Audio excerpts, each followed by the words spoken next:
jẹ́ ká máa kíra wa Yorùbá ló ní ìkíni. Ẹ kú ojúmọ́ ẹ káàsán o ẹ kú alẹ́ ó dàárọ̀ o. Ẹ jẹ́ ká máa kíra wa Yorùbá ló ní ìkíni. Ẹ kú ojúmọ́ ẹ káàsán o ẹ kú alẹ́ ó dàárọ̀ o.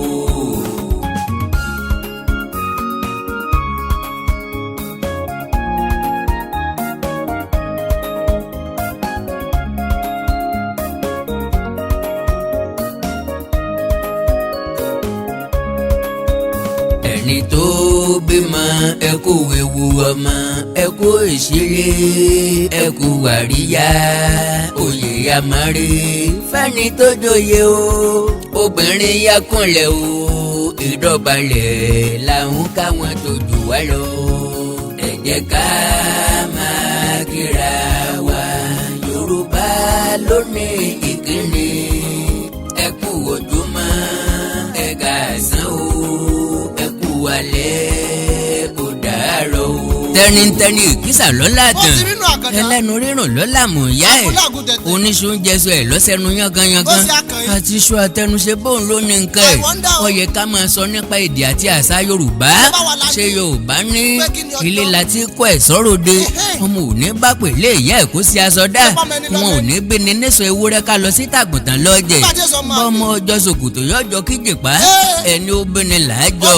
Yorùbá nígbàgbọ́ nínú ẹ̀kọ́ ilé gidi gan wọn lọ́mọ tá a bí tá a kọ́ ní gbélé tá a kọ́ tà lára ẹ̀kọ́ ilé tó jẹ́ pàtàkì púpọ̀ fún ìran Yorùbá ní ìkíni. Yorùbá fẹ́ràn ìkíni wọn á ní kárí ni lókèrè kásàríyá ojú ni ó jó oúnjẹ lọ.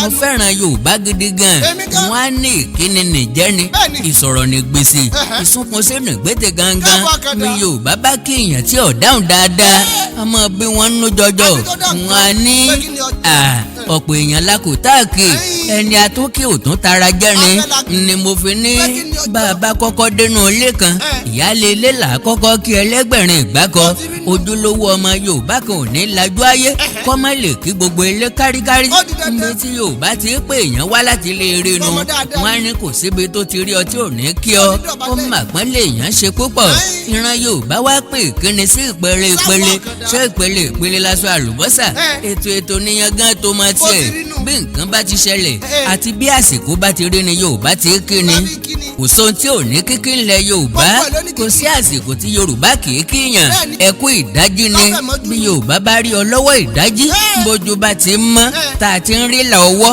ẹ kú ojúmọ́ o ìkíni ojoojúmọ́ ń bẹ ìkíni àkókò ń bẹ ìkíni àtìgbàdégbà ìkíni fún àkànṣe àti àsìkò ìkíni fún àwọn ọlọ́tọ̀ ènìyàn kíkí àwọn oníṣẹ́ àti bàbá ẹ̀ lọ ẹjẹ́ á mú oníṣìṣẹ́ tẹ̀lé ká má da lórúkọ mọ́sàpà ká ṣí i nípele ìpele bí aṣọ àlùbọ́sà ká tò ó létò ètò bí ọmọ yangan aago 5 sí 6 ńlá fẹ̀ mọ́jú aago 6 sí 8 ńìdájí kùtù àì Yorùbá ní ẹ kú ìdájí o aago 8 sí 10 ẹ kú òwúrọ̀ ni Yorùbá wí wọn á lẹ ẹ kú òwúrọ̀ o ẹ kú òwúrọ̀ o mo bá ti ń da aago 10 11 sí 12 ẹ kú ìyálẹ̀ta nù aago 12 sí 1 sí 2 òòrùn kàtàrí ọ̀sán ganrin bẹ̀rẹ̀ láti aago 2 sí 4 aago 4 sí 6 ẹ kú ìrọ̀lẹ́ o aago 6 7 8 ẹ kú àṣálẹ́ ni Yorùbá kíyàn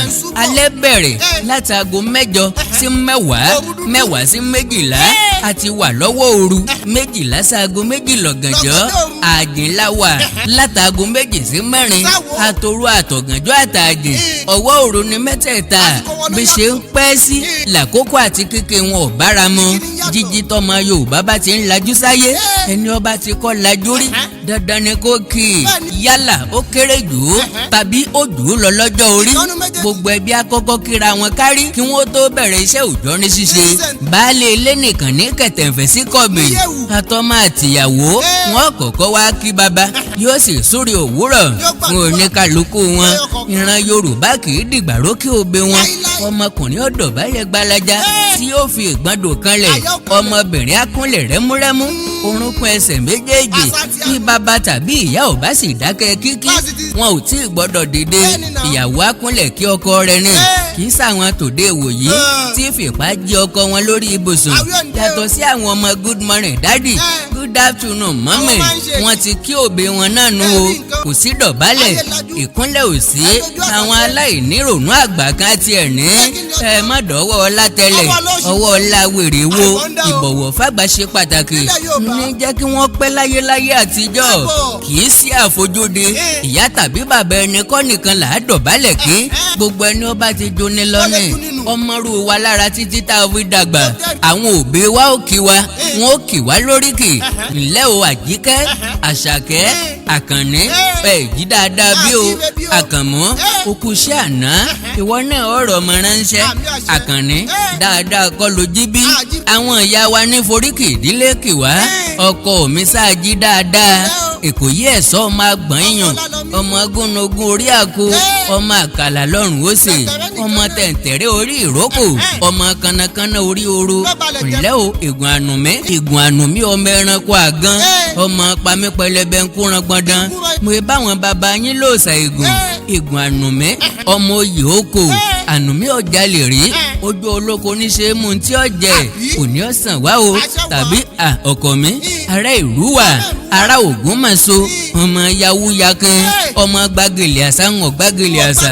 bọ́ bá dalẹ̀ mọ̀ ń bọ̀ wá ńlá kọ yín fi bábo lọ sóòjì dáadáa o. tàbí ìyẹ̀rú oníbò ibò onírúurú aṣọ kẹ̀kẹ́ ta gígùn aṣọ lè dìde ènìyàn.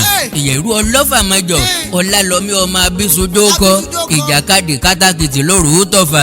ṣéjà kọ́lẹ̀ bá jí o ṣé bá a bá ti pín ire tá a láre kò ní sí yọnu ó soríire o. ọ̀là ó lu ó rìyá ó rírà sára lé tí ò sí yọnu òní ọ̀sán wá o.